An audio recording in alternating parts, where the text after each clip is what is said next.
What happens when hatred meets courage in the darkness? Tonight we uncover a story that will leave you speechless, a tale of veterans, valor, and the price of freedom that few dare to tell. Before we begin this incredible journey, hit that subscribe button and ring the notification bell. You won't want to miss stories like this one.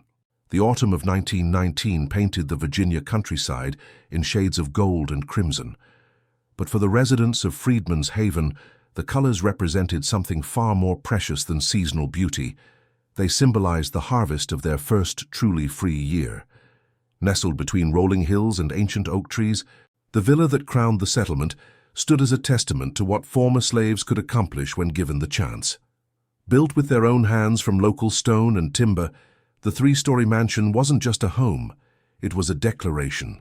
Its wraparound porch faced the main road defiantly, as if daring the world to question their right to prosperity. The villa's construction had taken 3 years, with every nail hammered by free hands, every board cut by men who worked for wages rather than whips. The foundation stones had been quarried from the same hills where some of these men had once hidden as runaway slaves. The timber came from trees they'd felled themselves, each ring marking years of bondage transformed into years of hope. The intricate woodwork around the windows and doors bore the craftsmanship of men who'd learned their trades in secret, practicing carpentry and masonry in stolen moments between cotton rows. Samuel Washington, a man whose surname carried the weight of irony and pride in equal measure, stood on that very porch as the sun began its descent. At 62, his hair had turned silver, but his back remained straight, a posture earned through decades of defying those who expected him to bow. The scars on his hands told the story of his youth in bondage, but the deed in his pocket told the story of his triumph. The porch where Samuel stood had been designed with intention. Its height elevated him above any man on horseback, a subtle but deliberate reversal of the power dynamics he'd known all his life. The columns, painted brilliant white, could be seen for miles, a beacon announcing that free people lived here, prospered here, and would not be moved from here. "Papa Sam, you see them riders coming up the valley road?" The voice belonged to Marcus, Samuel's grandson, whose 24 years had been split between the cotton fields of his childhood and the battlefields of France. Marcus had returned from the Great War 3 months ago, carrying medals in his duffel bag and nightmares in his sleep. His uniform hung in the closet pressed and ready, though he'd sworn never to wear it again. The irony wasn't lost on him. He'd fought for democracy abroad while his own people were denied basic rights at home. Marcus bore the invisible wounds that many veterans carried. He'd seen poison gas turn men into writhing, choking corpses. He'd watched friends die in muddy trenches thousands of miles from home, fighting for freedoms they couldn't enjoy in their own country. The French had treated him as an equal, a hero even. But returning to Virginia had been a harsh reminder that his uniform meant nothing to those who saw only the color of his skin. Samuel squinted toward the horizon, where dust clouds marked the approach of horsemen. "I see them, boy. Question is what they want with us at this hour." The villa buzzed with the quiet activity of evening routines. In the kitchen, Martha Washington, Samuel's wife of 43 years, supervised the preparation of dinner for the 12 families that called Freedman's Haven home. The aroma of cornbread and stewed chicken filled the air, mixing with the laughter of children playing in the yard. Martha had been born into slavery, on the same plantation as Samuel. But her memories of bondage were tempered by her pride in what they'd built together. She'd learned to read in secret, teaching herself from a Bible she'd found hidden in the master's library. Now she taught Sunday school in the settlement's church, watching children learn openly what she'd had to steal in darkness. These children had never known slavery. They attended the school that Samuel and the other founders had built with their own hands, learned to read from books purchased with money earned through honest labor, and fell asleep each night without fear of being sold away from their families. This was the dream that had sustained Samuel through the darkest years of bondage, a place where his people could live with dignity.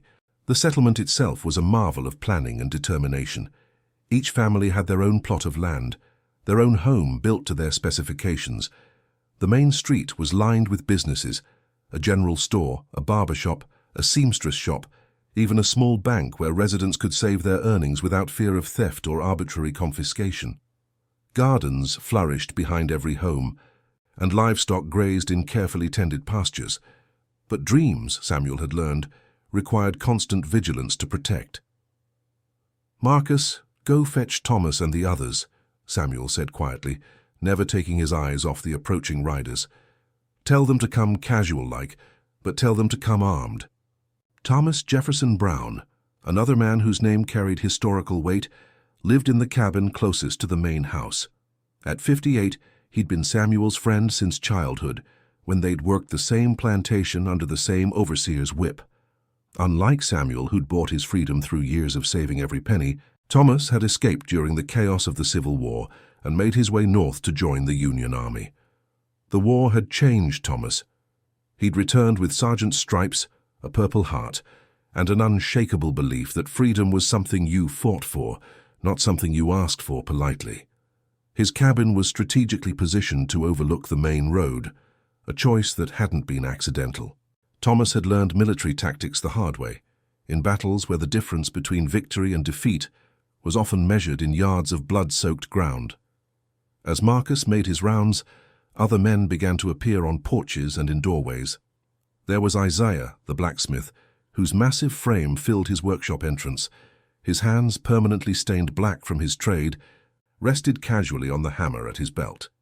Beside him stood his son David, recently returned from the Western Front, where he'd served with the 369th Infantry Regiment, the Harlem Hellfighters. Isaiah's workshop was more than just a place of business.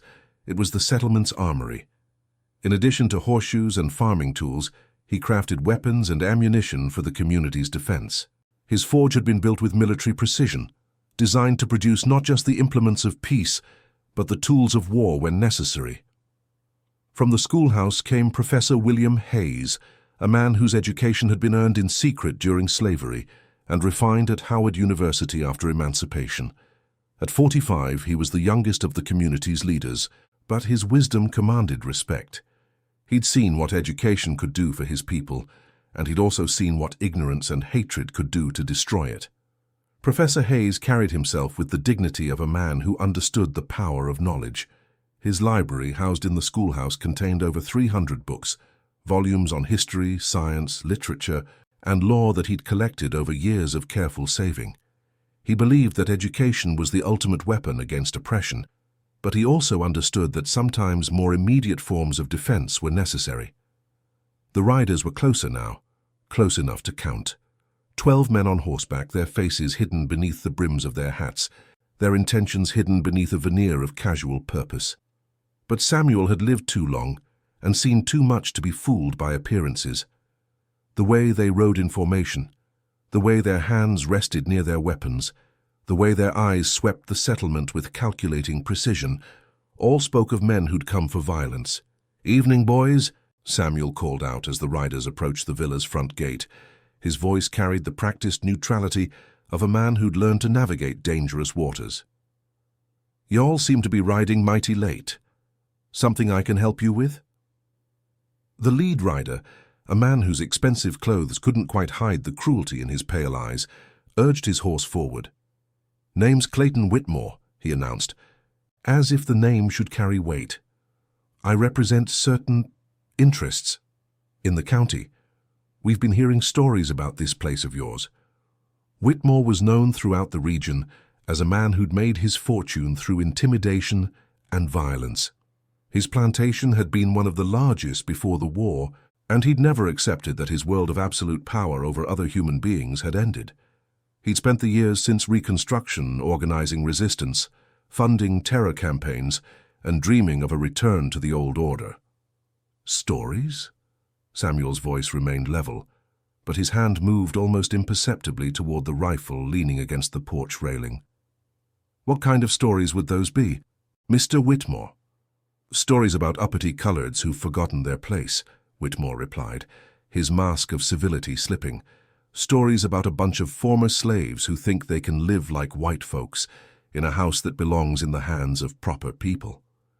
The silence that followed was pregnant with danger. Samuel could feel the tension radiating from the men positioned around the property, his friends, his family, his community. They'd all heard words like these before, in different times and places, usually followed by violence. But this wasn't 1859, and these weren't the same men who'd once worn chains. "Mr. Whitmore," Samuel said slowly, "I've got the deed to this property right here in my pocket, bought and paid for with money I earned through honest work, same as any man has the right to do in these United States of America." Whitmore's laugh was ugly. "Rights? You think you've got rights?" He gestured to his companions, and Samuel noticed for the first time the rope coiled around one man's saddle horn, the torches tied to another's pack. "We're here to remind you what happens to coloreds who get too big for their britches." From the shadows of the porch, Marcus stepped forward. The medals on his chest caught the dying light, the Distinguished Service Cross, the Purple Heart, the Croix de Guerre from the French government. His uniform was crisp, his bearing military, his eyes hard as flint.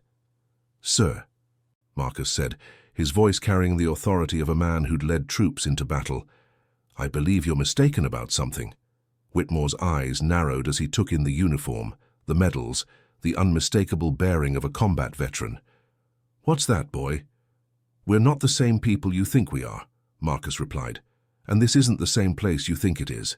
As if summoned by his words, other figures began to emerge from the gathering darkness.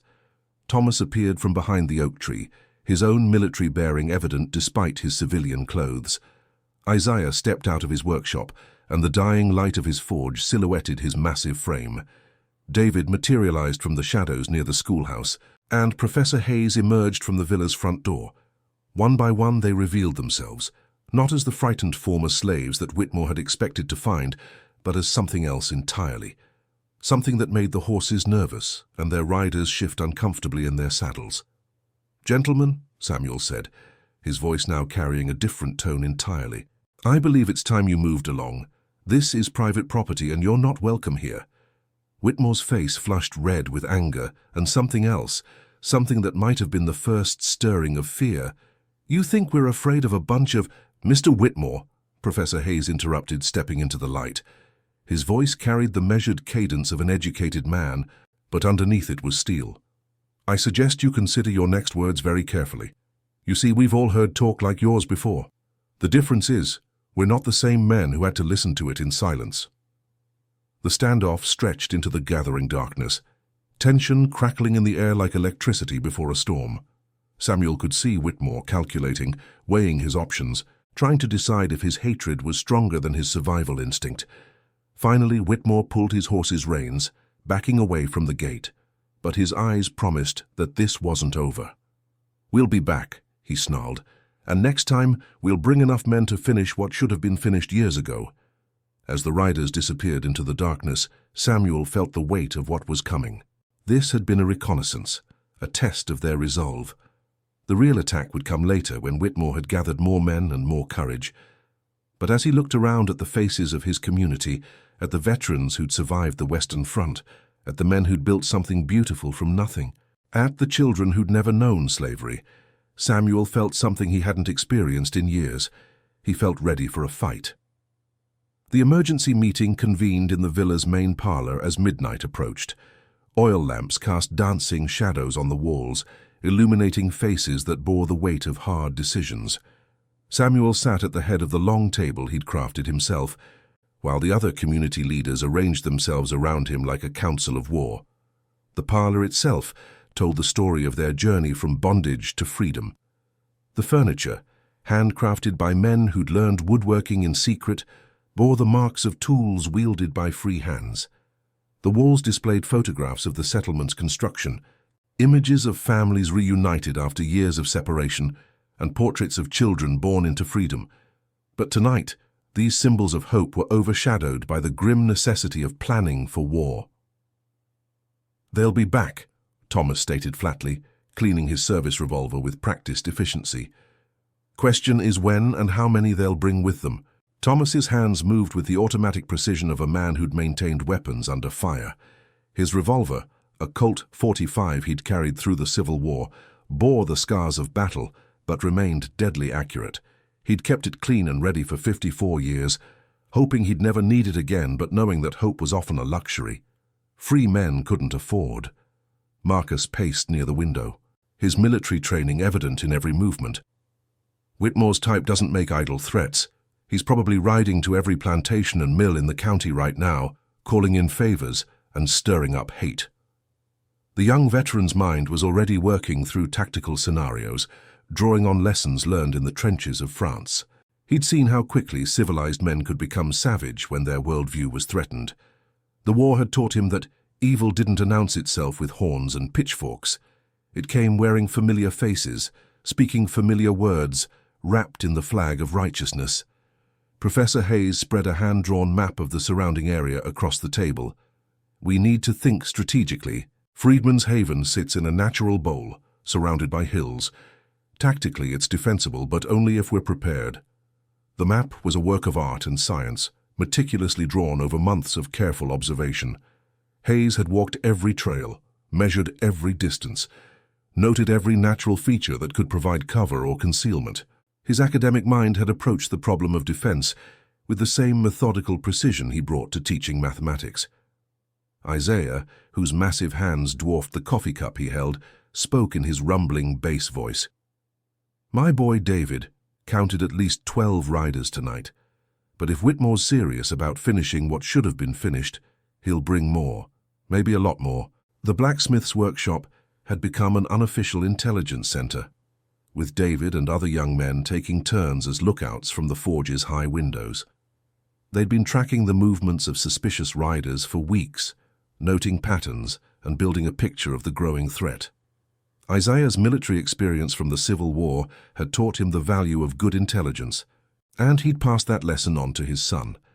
The room fell silent as each man contemplated the implications.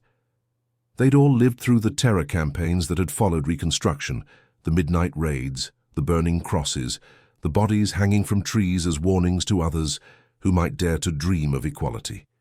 They'd thought those days were behind them, but hatred, it seemed, was patient. Samuel broke the silence with a question that cut to the heart of their dilemma. Before we go any further, I need to know, are we all committed to this? Because once we start down this path, there's no going back. Win or lose, they'll never leave us alone after this.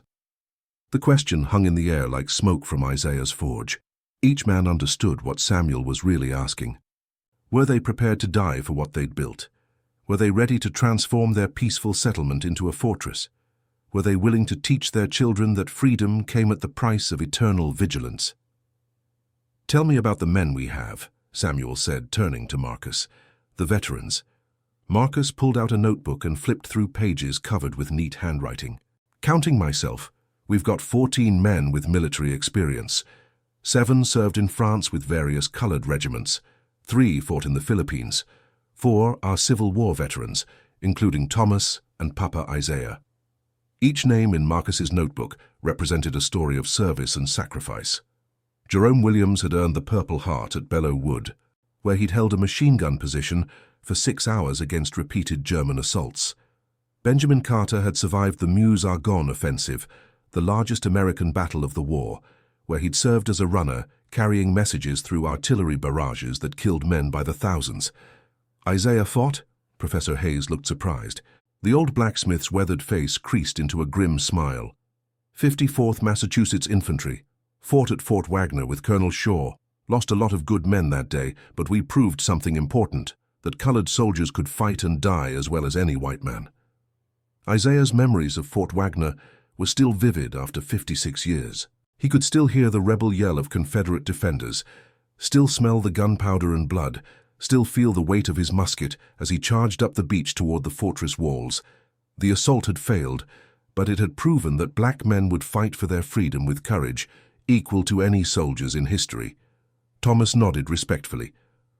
I was with the 5th Massachusetts Cavalry, rode with the Army of the Potomac from 63 to the end, saw action at Petersburg and Richmond. The cavalry had been Thomas's salvation and his education.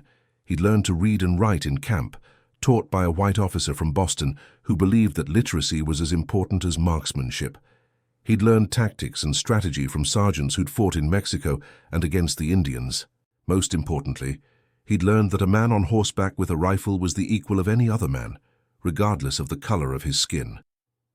And the younger men? Samuel asked. David served with the 369th, the Harlem Hellfighters, Marcus continued, spent more time in combat than any American unit in the war. Jerome was with the 371st, saw action at Champagne-Marne and Meuse-Argonne. Benjamin and Robert served with the 92nd Division in the Argonne Forest. The 369th Infantry Regiment had become legendary among black soldiers, assigned to fight with the French army because white American units refused to serve alongside them. They'd earned the respect of their French comrades and the fear of their German enemies. They'd spent 191 days in combat, longer than any other American unit, and had paid for their valor with blood. Samuel absorbed this information, his mind working through possibilities. What about weapons? That's where we might have a problem, Thomas admitted. Most of us kept our service weapons, but ammunition's scarce, and if Whitmore brings as many men as I think he will... The veterans had indeed kept their weapons, despite official orders to turn them in. They'd learned not to trust that the government would protect them, and they'd seen too much violence in the years following the war to believe that their service guaranteed their safety. But keeping weapons was one thing, keeping them supplied with ammunition was another. I might be able to help with that, Professor Hayes interjected quietly. All eyes turned to him in surprise. The scholarly man seemed an unlikely source for military supplies. During the war, I worked with the War Department, helping to coordinate supplies for colored regiments, he explained. I still have contacts, men who believe in what we're trying to build here. Men who understand that the war for freedom didn't end in France. Hayes's contacts were a network of white officers and government officials who'd served alongside black troops and had been changed by the experience. They'd seen courage under fire, witnessed sacrifice for the cause of democracy, and had come to understand that the fight for freedom was far from over.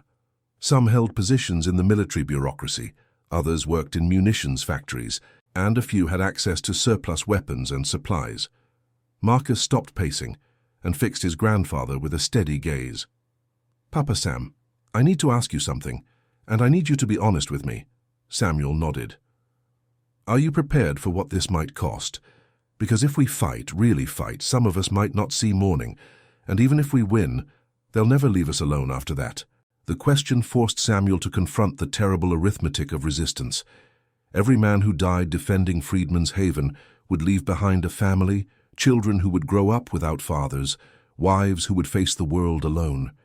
Every bullet fired in anger would echo through generations, creating cycles of violence and retribution that might never end. The old man was quiet for a long moment, his eyes distant. When he spoke, his voice carried the weight of decades. Boy, I was born into slavery in 1857. I spent the first 8 years of my life believing that I was property, that my mama, my daddy, my brothers and sisters were all just things that could be bought and sold like cattle.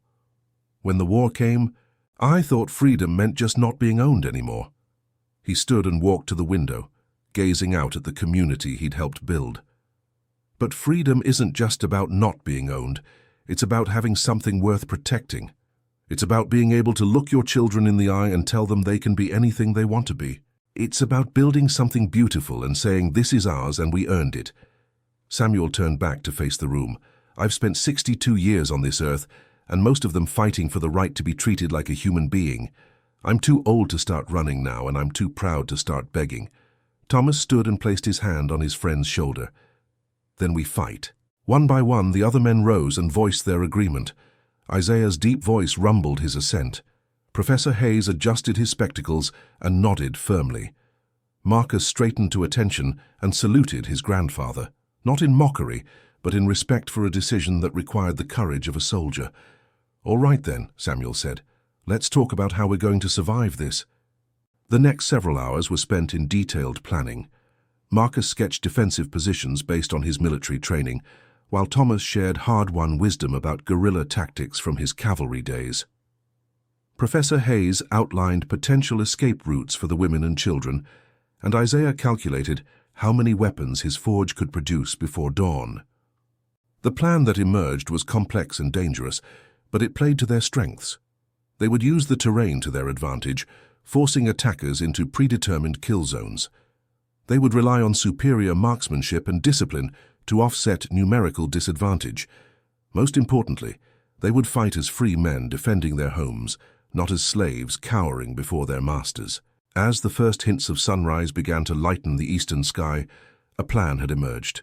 It wasn't perfect, and it certainly wasn't safe, but it was theirs. "One more thing," Samuel said as the meeting began to break up. "We need to give the families a choice. Anyone who wants to leave, women, children, men who don't want to fight, they go now before this gets ugly." "And if they choose to stay?" Marcus asked. Samuel's smile was grim but determined. "Then we show Mr. Whitmore and his friends what happens when you corner people who've got nothing left to lose and everything worth fighting for." As the men dispersed to their homes to catch a few hours of sleep before the day's preparations began, Marcus lingered behind with his grandfather. "Papa Sam, can I ask you something?" "Course, boy. In France we fought for democracy, for freedom, for the right of people to determine their own destiny. But when we came home, we found that those rights didn't extend to us. Why are we fighting for a country that doesn't want us?" Samuel considered the question carefully. "Marcus, we're not fighting for a country. We're fighting for an idea. The idea that all men are created equal, that they're endowed by their creator with certain unalienable rights. The fact that this country hasn't lived up to that idea yet doesn't make the idea wrong. It makes the country incomplete." He gestured toward the window, where the first residents of Freedman's Haven were beginning their morning routines. "What we've built here, this is what America is supposed to look like. And if we have to fight to protect it, then we're not fighting against America. We're fighting for it." As Marcus headed home to prepare for what might be his last day on Earth, he carried his grandfather's words with him. They'd fought for democracy in France, and now they'd fight for it at home. The enemy might look different, but the cause was the same. Freedom was never free, and some things were worth dying for. Dawn broke grey and ominous over Freedman's Haven, as if the sky itself sensed the violence to come. By 6 o'clock, the community had transformed from a peaceful settlement into something resembling a military encampment, though one where children still played in the yards and women still hung laundry on the lines. The transformation was subtle but unmistakable to those who knew what to look for. Men moved with purpose rather than leisure, their eyes constantly scanning the horizon. Conversations were conducted in hushed tones, and every adult carried themselves with the heightened awareness of people preparing for battle. Yet life continued.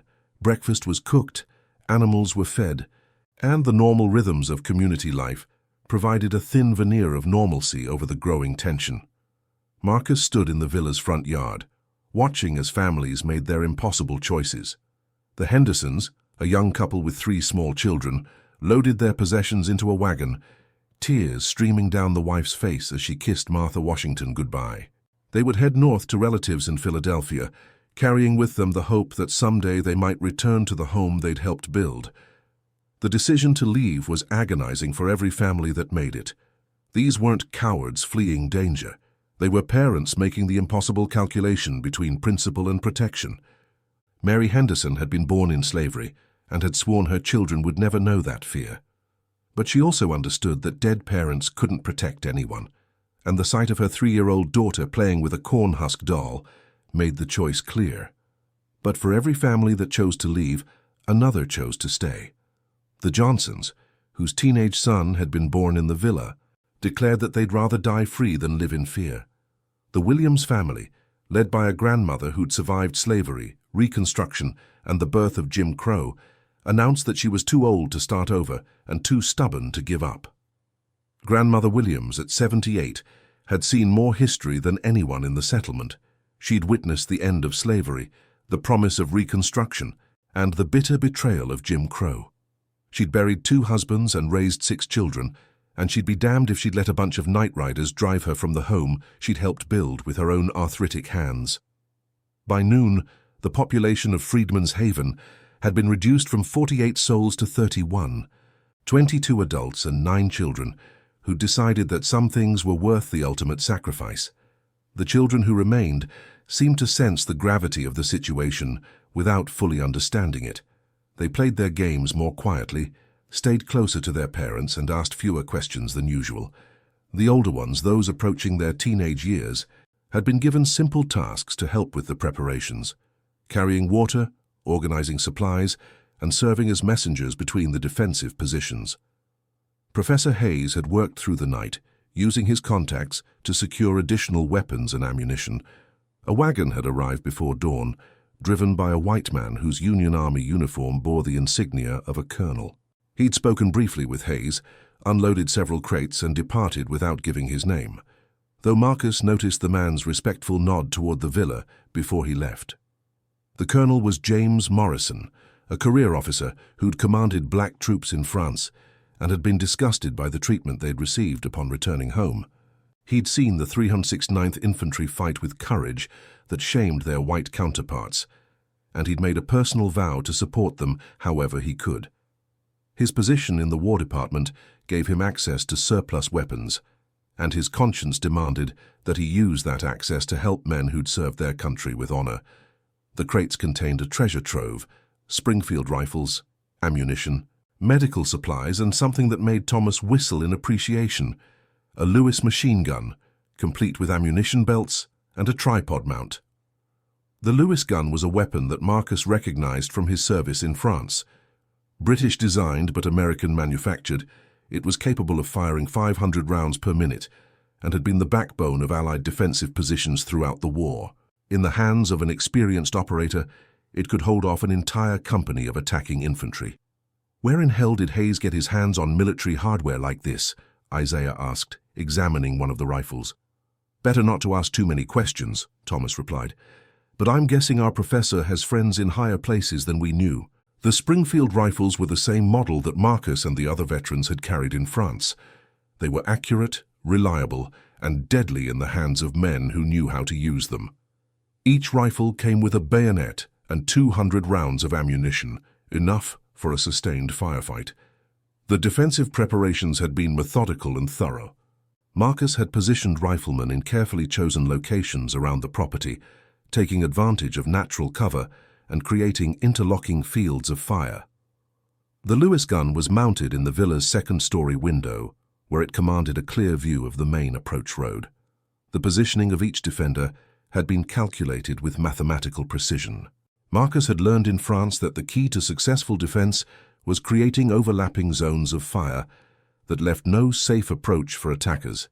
Every tree, every building, every natural depression had been evaluated for its tactical value. Isaiah had spent the morning turning his blacksmith shop into an armory, crafting additional ammunition and sharpening blades. His son David worked beside him, their hammers ringing in rhythm as they prepared for war. The forge glowed white-hot as Isaiah worked to produce bullets, arrowheads, and improvised weapons. His massive hands shaped metal with the same skill he'd used to create horseshoes and farming tools, but now his products were designed for killing rather than creation. David, drawing on his experience with the 369th, helped to modify existing weapons for maximum effectiveness. The women of the community had organized their own preparations. Martha Washington led a group that included the settlement's nurse, teacher, and midwife in converting the villa's basement into a medical station. They'd stockpiled bandages, antiseptic, and morphine, preparing for casualties they prayed would never come. The medical preparations were as thorough as the military ones. Martha had assisted the settlement's doctor for years and had learned to treat everything from broken bones to gunshot wounds. The basement had been chosen for its protection from stray bullets and its multiple exits in case evacuation became necessary. As the afternoon wore on, scouts began reporting increased activity in the surrounding area. Jerome, positioned on the highest hill overlooking the valley, signaled that large groups of riders were converging from multiple directions. Benjamin, watching the southern approach, counted at least 20 men gathering near the old Miller plantation. The signals were simple but effective: mirror flashes during the day, lantern blinks at night. Each scout had been given specific codes to communicate numbers, direction, and urgency. The system allowed the defenders to track enemy movements without revealing their own positions. "They're taking their time," Marcus observed, studying the reports. "Building up their numbers, making sure they have overwhelming force." Thomas nodded grimly. "Whitmore's no fool. He knows we're not going to run, so he's making sure he has enough men to finish this in one assault." The tactical situation was becoming clear. Whitmore was gathering forces from across the county, calling in favors, and promising rewards to men who shared his hatred. He was planning a single overwhelming attack designed to crush resistance before it could organize. As evening approached, the final count became clear. Jerome's signals indicated that approximately 60 armed men had gathered in the hills surrounding Freedman's haven. They'd brought torches, rope, and enough firepower to level the entire settlement. The numbers were sobering: 60 attackers against 14 defenders, odds of more than 4 to 1. But Marcus had learned in France that numbers weren't everything. Discipline, training, and the advantage of defensive positions could offset numerical superiority. The key was to make the attackers pay such a high price that their will to fight would break. Samuel gathered the defenders in the villa's main room for what might be their final meeting. The faces around him showed fear. Only a fool wouldn't be afraid, but also determination. These were men who'd faced death before, in different wars and different times, but always for the same cause. The room itself seemed to hold its breath as Samuel prepared to speak. The portraits of ancestors looked down from the walls, their painted eyes seeming to judge the living. The furniture, crafted by free hands, bore witness to what could be lost. The books on the shelves represented knowledge gained and wisdom earned through struggle. "Gentlemen," Samuel began, "I want each of you to know that you have a choice, even now. Anyone who wants to slip away in the darkness, take their family and go. There's no shame in it. You've already done more than anyone had a right to ask." Not a single man moved. The silence that followed was profound and meaningful. Each man had made his choice, and each was prepared to live or die with the consequences.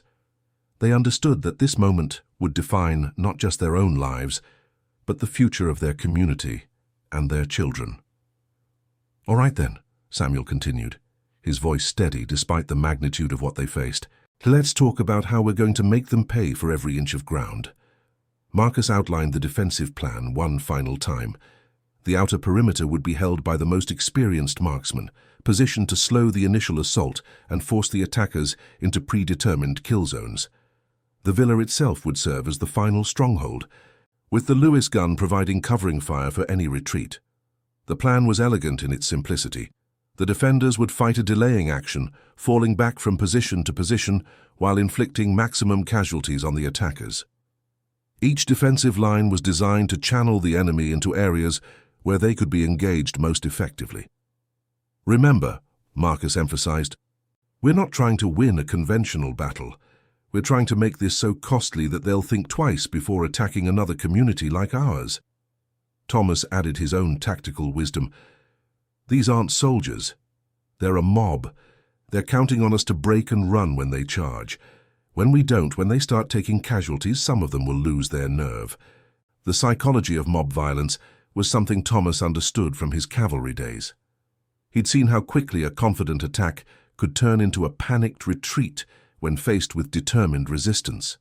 The key was to break their momentum early and make them pay a price they hadn't expected.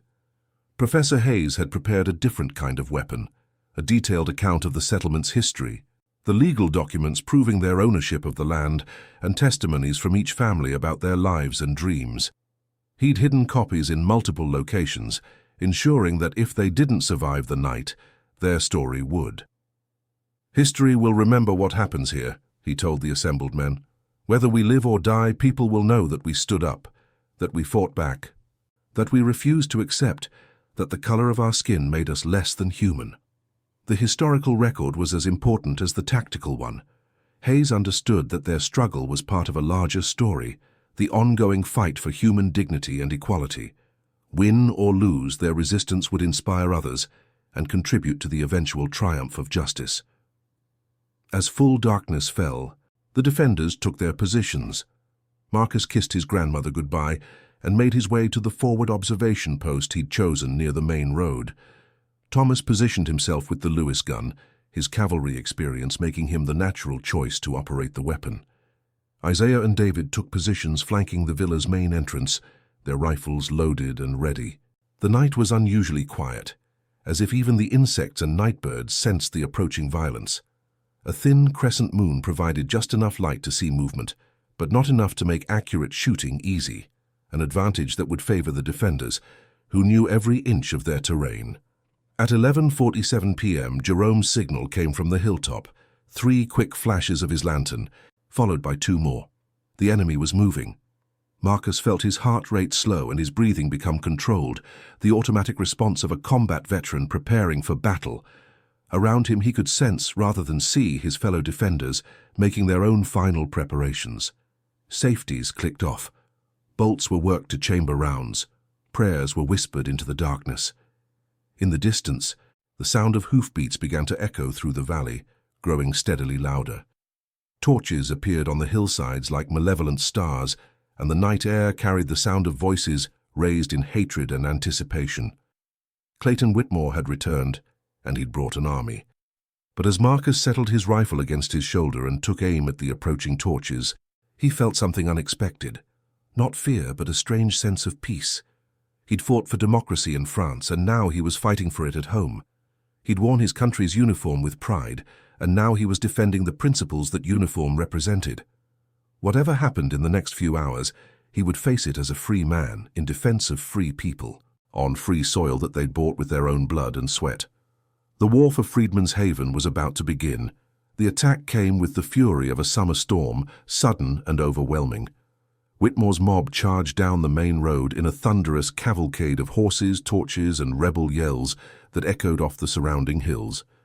They'd expected to find a sleeping settlement, defenseless families cowering in their beds, easy targets for their particular brand of terror. Instead, they rode into hell. The first indication that something was wrong came when the lead riders noticed the absence of lights in the settlement. No lanterns glowed in windows, no fires burned in hearths, no signs of normal evening activity. The silence was unnatural, ominous, like the calm before a tornado strikes. But by then, momentum and hatred had carried them too far to stop. Marcus held his fire until the lead riders were less than 50 yards away, close enough to see the hatred in their eyes, close enough to hear their individual voices raised in bloodthirsty anticipation. Then he squeezed the trigger of his Springfield rifle, and the night exploded into violence.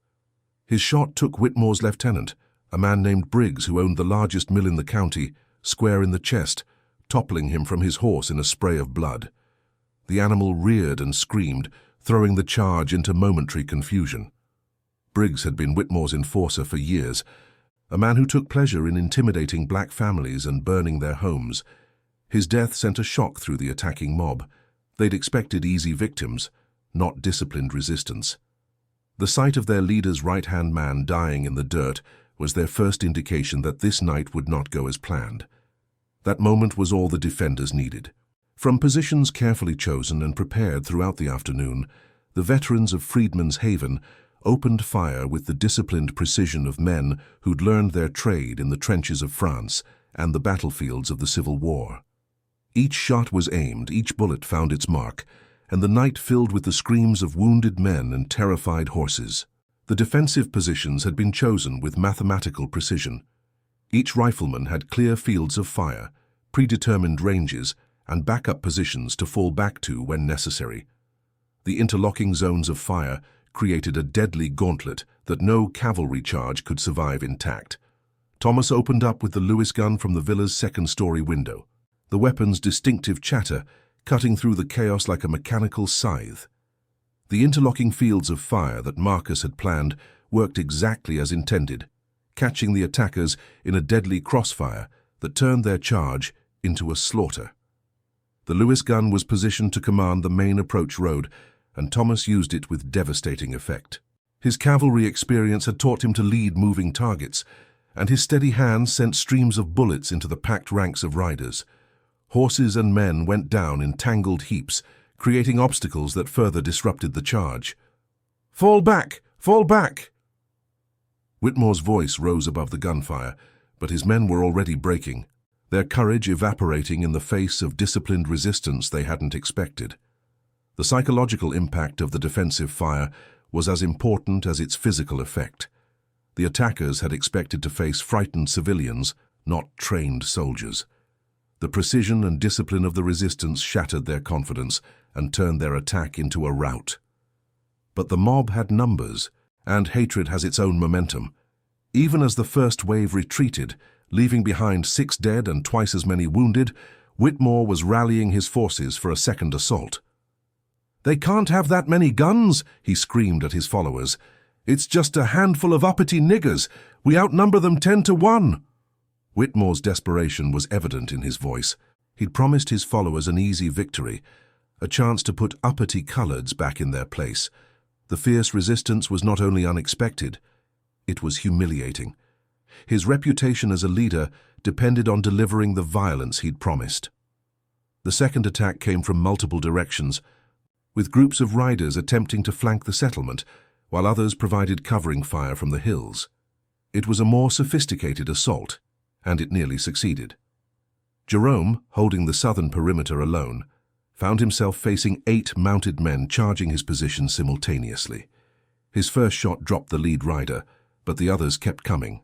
He worked the bolt of his rifle with desperate speed, firing and reloading with the mechanical precision drilled into him during his service with the 371st Infantry. Jerome's position was a natural depression behind a fallen oak tree, chosen for its commanding view of the southern approach.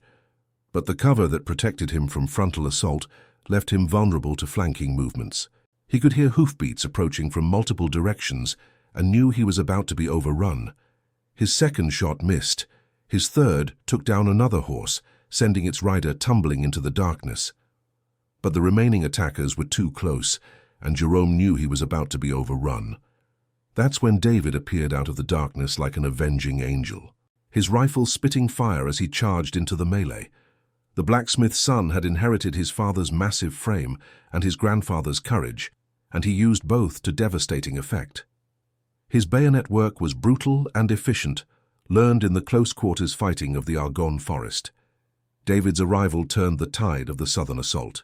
His experience with the 369th Infantry had taught him the value of aggressive counterattacks, and he used that knowledge to devastating effect. His bayonet, fixed to his Springfield rifle, became a weapon of terrible efficiency in the close-quarters fighting. Together, Jerome and David held the southern approach, but at a terrible cost. Jerome took a bullet in the shoulder that shattered bone and left his right arm useless. David caught a saber cut across his ribs that opened him up from armpit to hip. The wounds were serious, but not immediately fatal. Jerome's shoulder would heal, though he'd never have full use of his right arm again. David's ribs would mend, but the scar would serve as a permanent reminder of the night when free men stood up to hatred and won. The villa itself came under direct assault as a group of attackers managed to reach the front porch. Isaiah met them at the door with a shotgun in one hand and a hammer in the other, his massive frame filling the doorway like an immovable mountain. The first man through the door lost his head to the hammer. The second took both barrels of the shotgun at point-blank range. Isaiah's defense of the villa's entrance became the stuff of legend. At 68 years old, he fought with the fury of a man half his age, using every weapon at his disposal. His blacksmith's hammer, wielded with the strength of decades at the forge, crushed skulls and shattered bones.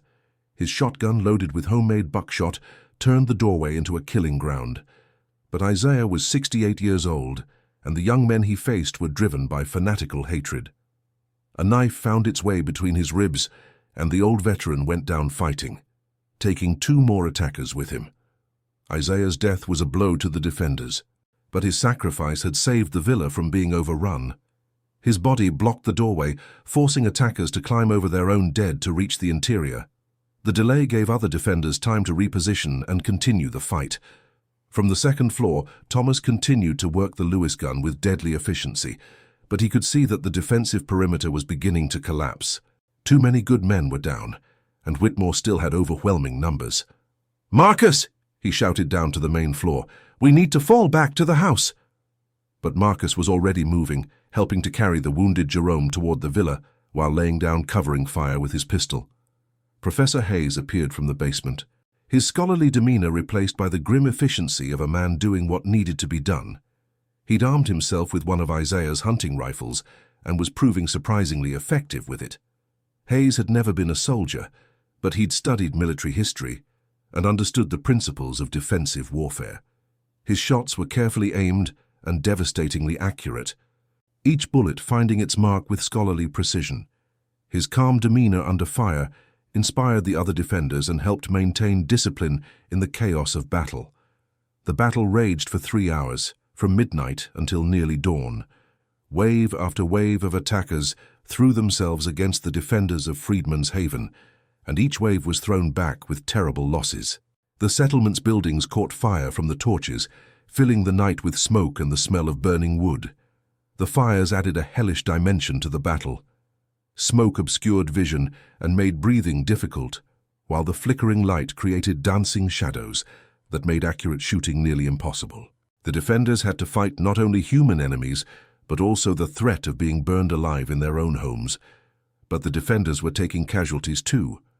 Benjamin fell to a sniper's bullet while trying to reach the wounded David. Robert took a shotgun blast that left him alive but crippled for life. Professor Hayes caught a rifle round in the leg that would leave him with a permanent limp. Each casualty was a personal loss for the small community. These weren't anonymous soldiers dying for abstract principles. They were friends, neighbors, family members who'd chosen to stand and fight rather than flee. Their sacrifice gave meaning to the resistance and strengthened the resolve of the survivors. As dawn began to break over the valley, painting the smoke-filled air in shades of red and gold, the surviving attackers finally began to withdraw. They'd lost nearly half their number, 26 men dead, and 15 more wounded so badly they'd never fight again. The cost had been too high, even for hatred. The withdrawal wasn't a retreat, it was a rout. The survivors fled in panic, abandoning their wounded and leaving behind weapons and equipment in their haste to escape. The disciplined resistance had broken their will to fight and shattered their belief in their own superiority. Whitmore himself lay among the dead, brought down by a shot from Thomas's Lewis gun as he'd tried to rally his men for one final assault. His expensive clothes were soaked with blood, his pale eyes staring sightlessly at the sky he'd never see again. Whitmore's death marked the end of organized resistance to Freedman's Haven. Without his leadership and financial backing, the scattered remnants of his followers lacked the cohesion to mount another attack. His body, lying in the dirt he'd sought to reclaim, became a symbol of the failure of hatred to triumph over courage. The defenders had paid their own price. Isaiah was dead, his massive frame still guarding the villa's front door. Benjamin was gone, cut down while trying to save a friend. Jerome would live, but his fighting days were over. David would carry scars for the rest of his life, both visible and invisible, but they had won. As the sun rose fully over Freedman's Haven, Samuel Washington stood on his bullet-scarred porch and surveyed what remained of his dream. Half the buildings were damaged or destroyed. The school where children had learned to read was a smoking ruin. The workshop where Isaiah had crafted tools and weapons was a pile of ash and twisted metal. The physical damage was extensive but not irreparable. Buildings could be rebuilt, tools could be replaced, and books could be repurchased. But the human cost, the friends and neighbors who died defending their homes, could never be recovered. Their sacrifice had purchased victory, but the price had been terrible. But the villa still stood, the people still lived, and the deed to the land was still in Samuel's pocket, signed and legal, and unburned. Marcus limped up the porch steps, his uniform torn and blood-stained, his face bearing the 1,000-yard stare of a man who'd seen too much death. But when he looked at his grandfather, his eyes were clear. "We did it, Papa Sam. We held them off." Samuel nodded, but his expression was thoughtful rather than triumphant. "Yes, boy, we did. But this isn't over. There'll be others someday. Maybe not tomorrow, maybe not next year, but someday." The victory was complete, but not final. Hatred didn't die with Whitmore. It would find new leaders, new followers, new excuses for violence. The price of freedom was eternal vigilance, and the people of Freedman's Haven had learned that lesson in blood. "Then we'll be ready for them too," Marcus replied. "We'll rebuild what they burned, and we'll teach our children to shoot straight and stand tall. And if they come again, we'll remind them what it costs to attack free people on free soil." Professor Hayes emerged from the villa, his wounded leg wrapped in bandages, carrying a leather satchel filled with documents. "I've written it all down," he announced. "Every detail, every name, every act of courage. This story will be told, and it will be remembered." The historical record was as important as the military victory. Hayes understood that their struggle was part of a larger story, the ongoing fight for human dignity and equality. Their resistance would inspire others and contribute to the eventual triumph of justice. Thomas appeared in the doorway, the Lewis gun broken down and slung over his shoulder. His cavalry instincts had served him well. He was already thinking about the next battle, the next defense, the next time they'd need to prove that freedom was worth fighting for. As the morning progressed, other members of the community began to emerge from their hiding places and defensive positions. Martha Washington organized the women to tend to the wounded and prepare the dead for burial. The children, wide-eyed and frightened but alive, helped to gather scattered belongings and assess the damage. The community's response to the aftermath was as organized as their defense had been. Everyone had a role to play in the recovery, from the youngest child to the oldest adult. The shared trauma had strengthened their bonds and reinforced their commitment to their common cause. By noon, riders were approaching from the east, but these carried no torches, and their intentions were peaceful. The sheriff arrived with a federal marshal and a company of cavalry, drawn by reports of the battle that had raged through the night. The arrival of federal authority was a relief to the defenders. For the first time since the attack began, they could lower their weapons and allow themselves to believe that the immediate danger had passed. The marshal, a weathered man named Patterson, who'd served with distinction during the war, surveyed the scene with professional interest. Bodies still littered the approach roads. Bullet holes pocked every building. The smell of gunpowder and smoke hung heavy in the air. Patterson had seen battlefields before, but this was different. This wasn't soldiers fighting soldiers. This was civilians defending their homes against a terrorist attack. The precision of the defensive positions, the discipline evident in the fields of fire, and the tactical sophistication of the resistance impressed him. These weren't frightened victims. They were veterans who'd applied their military training to protect their community. "Looks like you folks had quite a night," Patterson observed. Samuel stepped forward, the deed to his property in his hand. "Marshal, these men attacked our homes, threatened our families, and tried to drive us off land we own legally. We defended ourselves, nothing more." Patterson examined the deed carefully, then looked around at the evidence of the battle. "Seems to me you did a fine job of it. I count 26 dead attackers, and not a single one of them from around here. Looks like self-defense to me." The marshal's assessment was crucial. Federal recognition of their right to defend themselves would provide legal protection against future attacks and establish a precedent for other communities facing similar threats. The sheriff, a local man who'd been conspicuously absent during the night's violence, started to protest. "Now see here, Marshal, these people, Patterson interrupted firmly, are American citizens defending their property from an armed mob. Unless you've got evidence of wrongdoing on their part, I suggest you focus on cleaning up the mess that mob left behind." The sheriff's discomfort was obvious. He'd likely known about the planned attack and had chosen to be elsewhere when it occurred. Patterson's presence and federal authority left him with no choice but to accept the official version of events. As the official investigation proceeded, word of the battle began to spread throughout the region. The story of Freedman's Haven, the settlement of former slaves who'd fought off a mob of 60 armed men, traveled from county to county, state to state, carried by newspapers, letters, and word of mouth. The story took on different meanings depending on who told it and who heard it. For some, it was proof that Black Americans were capable of defending themselves and deserved respect as equals. For others, it was a dangerous example that threatened the racial hierarchy they'd fought to maintain. Some who heard the story were inspired by it, seeing proof that courage and determination could triumph over hatred and oppression. Others were enraged, viewing it as an unacceptable challenge to the racial order they'd fought to maintain. But all who heard it understood one thing. The men and women of Freedman's Haven had changed something fundamental. They'd proven that freedom was not a gift to be granted or withdrawn at the whim of others, but a right to be claimed and defended by those brave enough to fight for it. The psychological impact of the victory extended far beyond the immediate community. Black families throughout the region began to organize their own defenses, inspired by the example of Freedman's Haven. White supremacist groups found recruitment more difficult as potential members realized that their intended victims might fight back. Years later, when Marcus had children of his own, He would tell them the story of that night. He would explain how their great-grandfather had built something beautiful from nothing, how their community had stood together when hatred came calling, and how the price of freedom was eternal vigilance.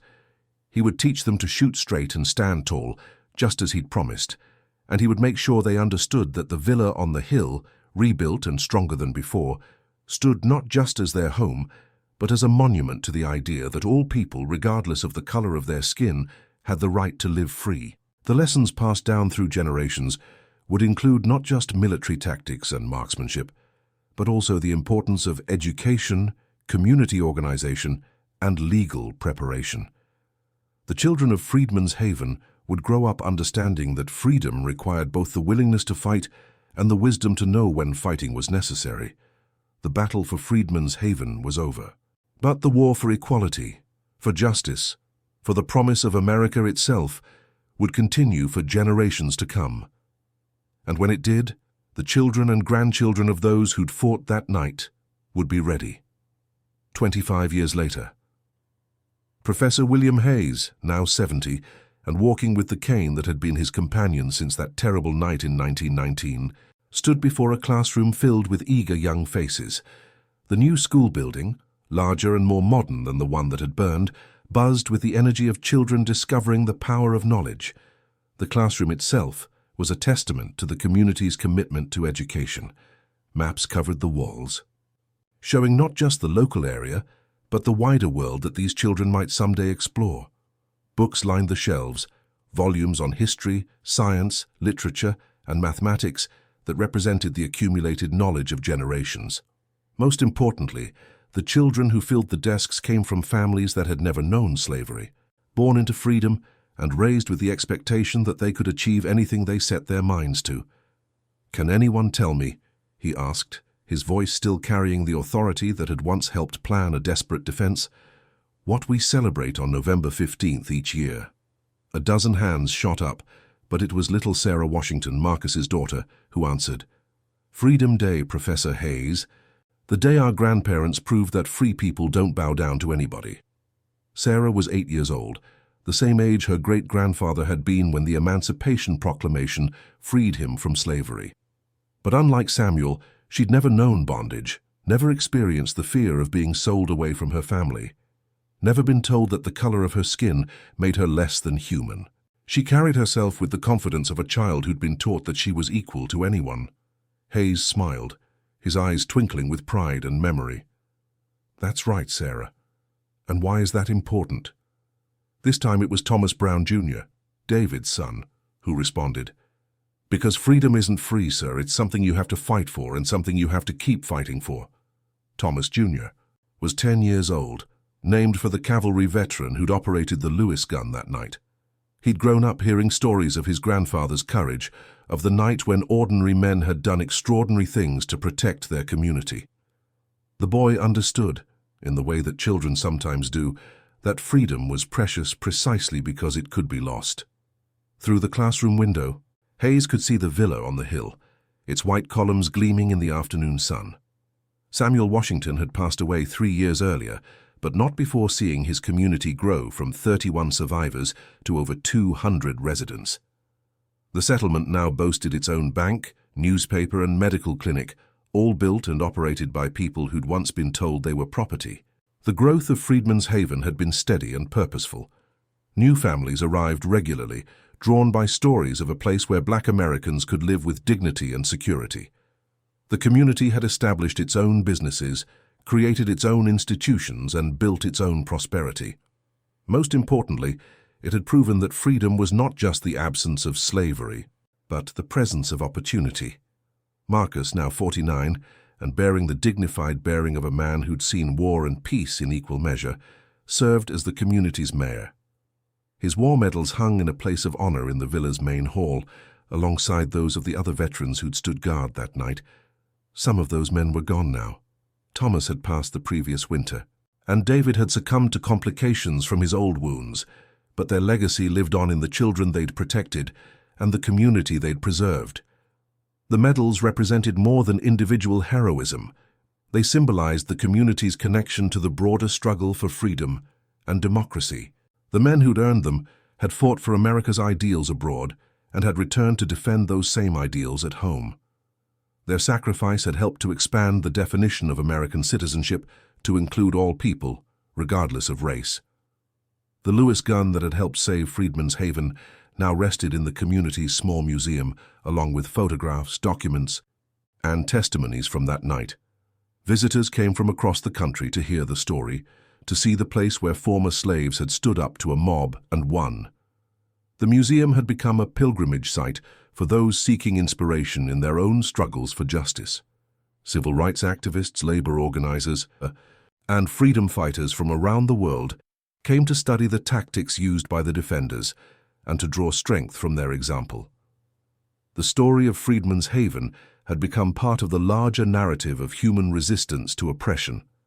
But perhaps the most important legacy wasn't in the museum or the monuments. It was in the faces of the children in Hayes's classroom, children who'd never known slavery, who'd grown up free and proud and unafraid.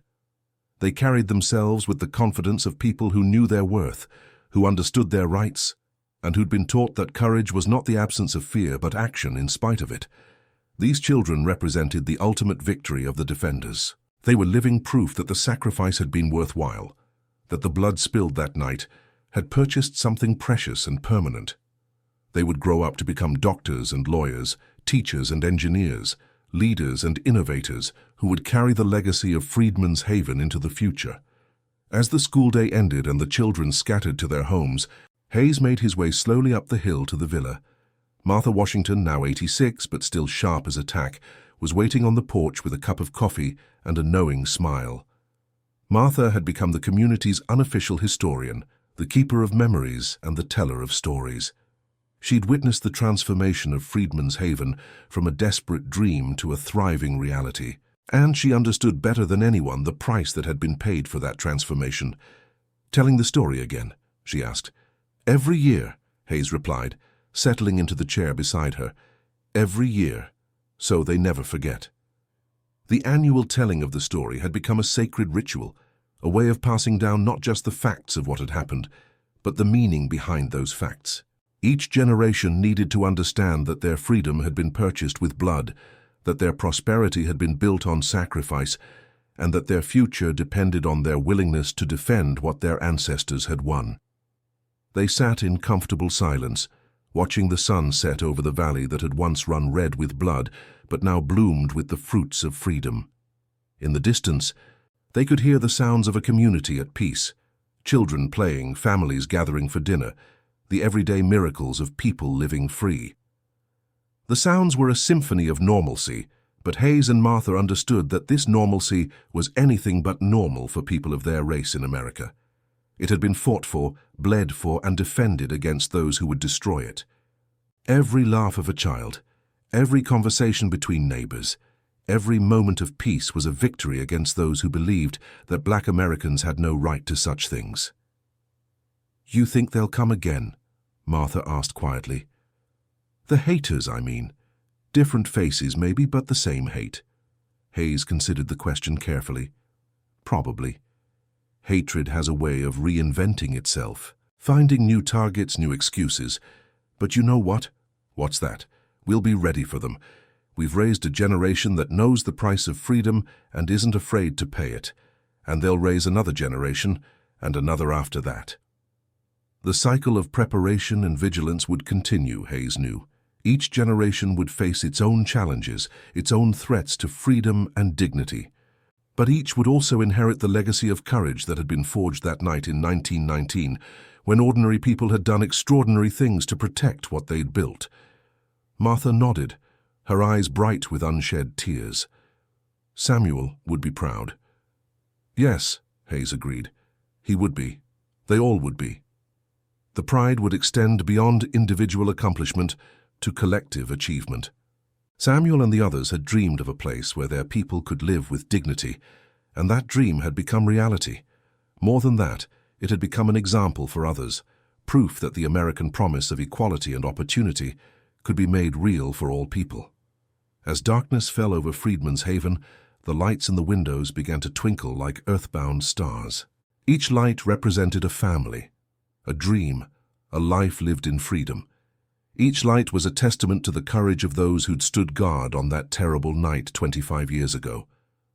The lights also represented hope for the future. In those homes, children were doing homework, families were sharing meals, and parents were tucking their children into bed with stories of heroes and dreams of tomorrow. The ordinary activities of daily life were, in their own way, acts of resistance against those who believed that black Americans had no right to such normalcy.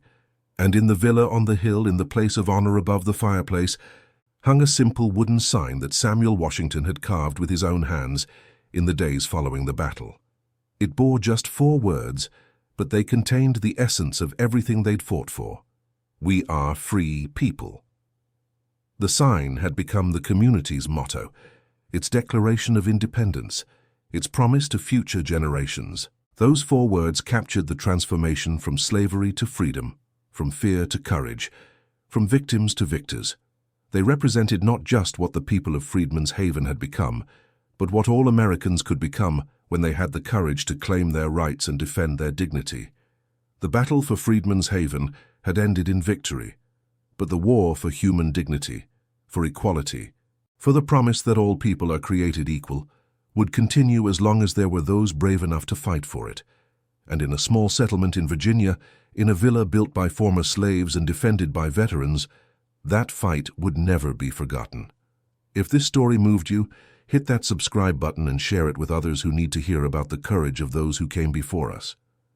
History is full of heroes whose names we never learned, but whose legacy lives on in every person, brave enough to stand up for what's right.